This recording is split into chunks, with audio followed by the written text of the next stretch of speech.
Points. Hey folks, welcome. Today we're doing photo composition tips for non-photographers in video games, and we're going to continue on our quest to take a picture of every car. Is this a good idea? This seems like a bad idea.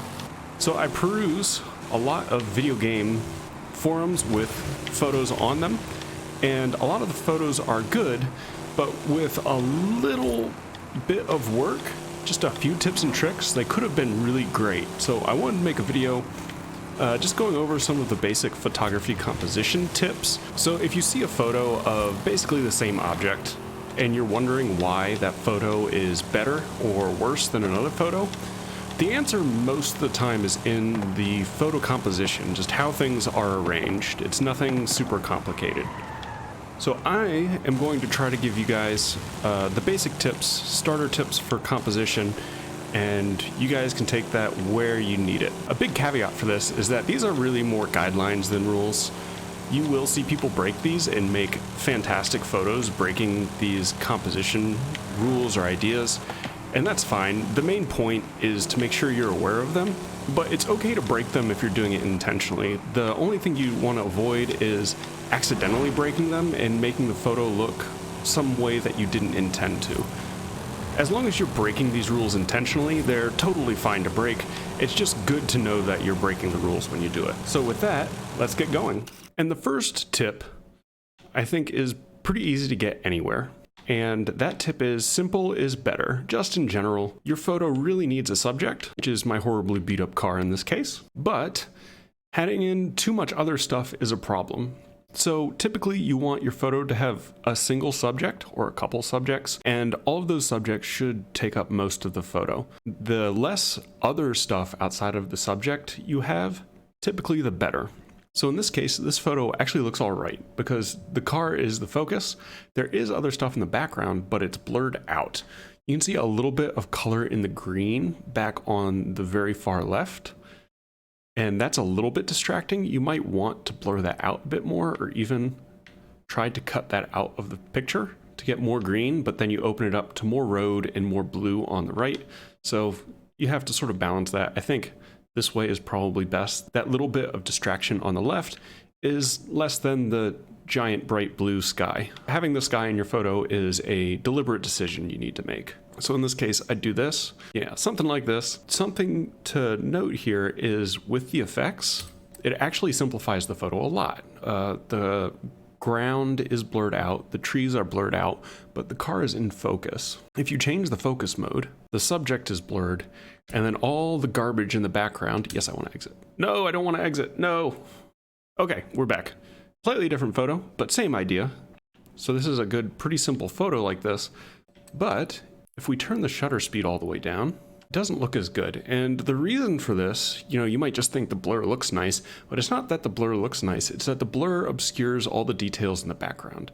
Notice how the car sort of blends in with the background a bit more, and that orange on the back left stands out a bit more now that it's not blurred. That's really the reason for using the blur like that. And that's also the reason why you'll see on a lot of portraits, especially on Instagram and things, people will use the depth of field, is because they're putting the subject at the center and they want to cancel out any noise that might be in the background.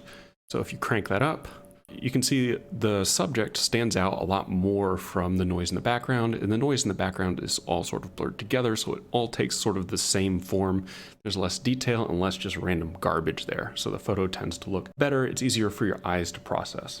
The next thing we're going to use the same photo for is the rule of thirds, and I sort of just naturally did this by accident, just because I just naturally do this, but you're going to want to sort of divide your photo in 2/3. And a lot of games and a lot of cameras will actually have dividing lines for this. Forza does not, as far as I can tell. If you do know how to get them, please let me know, because I love having the divider lines in my photo view sites.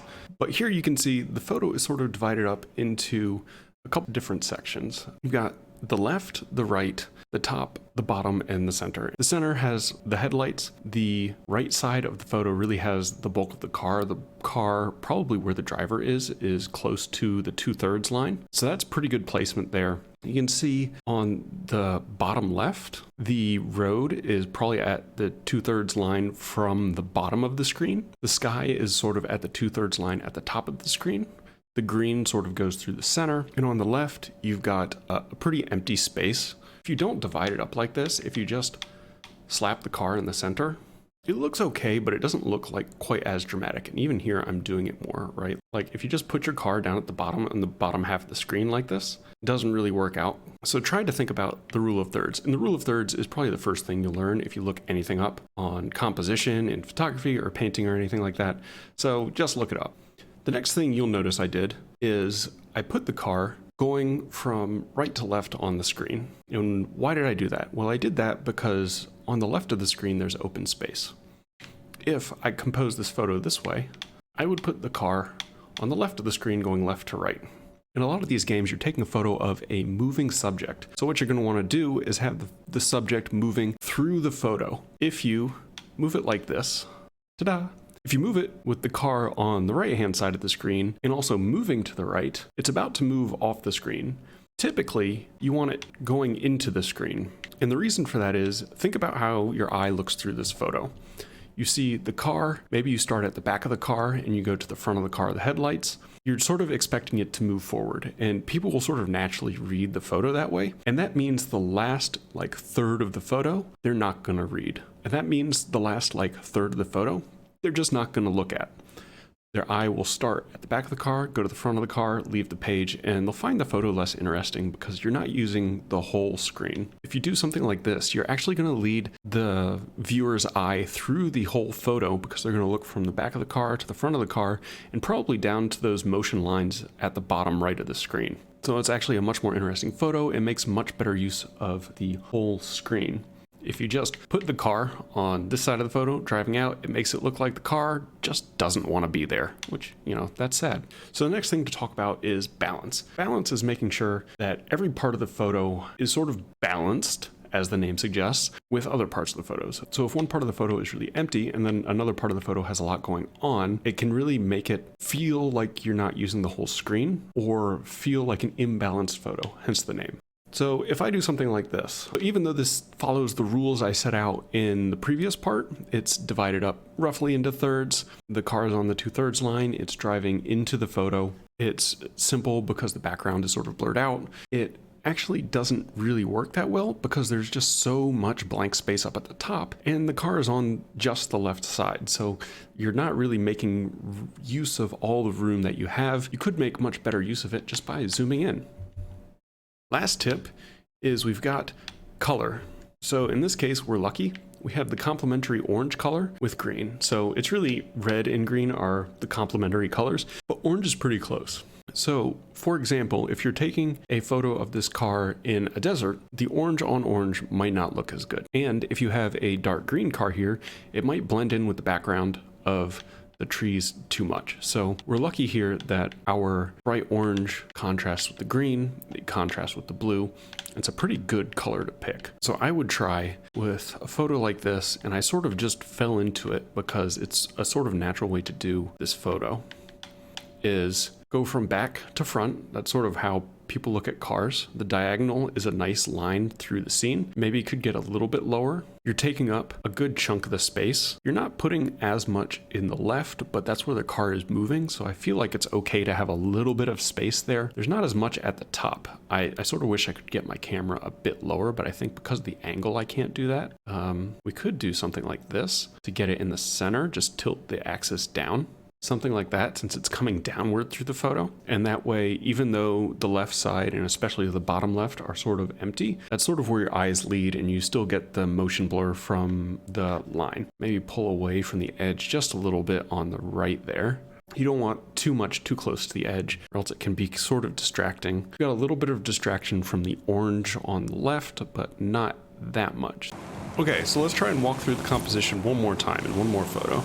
Use a slightly different area. Okay, so here we are in a tunnel. I don't know which tunnel this is. It's got some green and some red. You don't have to listen to the green and red. You can do whatever you want. Be your own person. But I listen to the green. So we're going to try to follow the same rules we did before and just set up a quick composition here. The first thing I notice is I accidentally stopped next to a bunch of garbage. It follows the rule of keeping your photo simple if you just ignore the garbage. So we either want to be looking sort of into there. There's some cars there we need to be aware of. That's additional complexity we may not want. This ceiling has some complexity, but they're lines that are flowing through the photo. So that's pretty nice. I'm pretty okay with that. And they actually help balance the photo out a little bit, especially if we can get the motion blur on them, although it's a bit hard to see. And there's some sort of weird artifacting going on this one. I don't know what's up with that. The light in the car on the very right are not something I really want, although maybe if I want to include that and sort of make the illusion that we're heading towards each other, although I don't think it's really obvious. I think that's something you could do if we had the cars actually going towards each other, but as it is, I don't think we are. I think we'd need to be a little bit closer to that car so it was a bigger part of the picture for that to really work. We can come this way. Again, you know, we've got the car in the background, we've got these orange cones, we've got these balloons up here.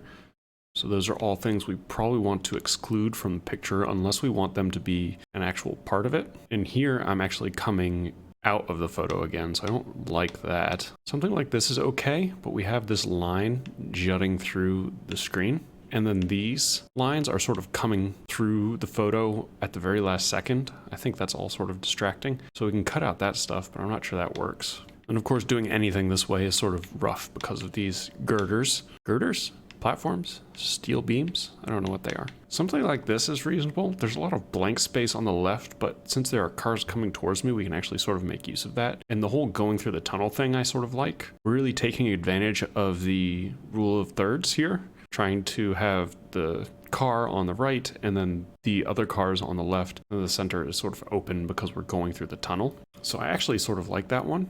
So that nighttime changing while we're taking photos is good to keep in mind in a tunnel, especially since we have all these lights on us. That's something we could use because it, you know, simplifies the background a lot aside from that stupid car. You know, you now suddenly that line over here is much less prominent and you've got the trees in the background doing a line sort of like up at the top. So let's see, cut out the pipes over there. We've got a light over there to watch for. We can cut that out. We've got a light up here too. So I like the silhouette of the trees. I'm just trying to see if we can exclude some of the lights.